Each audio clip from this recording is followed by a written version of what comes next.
बताना चाहती हूँ मैं। हाँ, कुछ कहना है ऐसा कि वो शख्स मुझे बहुत अच्छा लगता है। शायद वो शख्स है जो बहुत प्यारा लगता है, लेकिन जब वो इग्नोर करता है, मेरे मैसेजेस रीड करके भी रिप्लाई नहीं करता, तो क्यों अजनबी सा लगता है।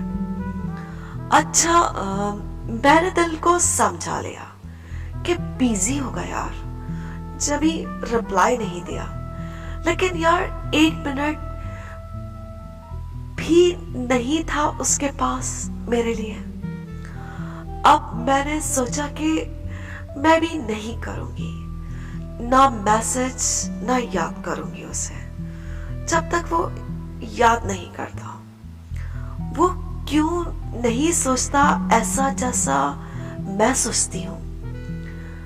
पहला मैसेज मेरा ही होता है उसे। क्या उसे मेरा ख्याल नहीं है? क्या उसे मुझसे प्यार नहीं है? क्या उसे मुझे तन्हा कर देना अच्छा लगता है? लेकिन जब भी ये कहूंगी कि वो एक ही तो शख्स है जो मुझे प्यारा लगता है,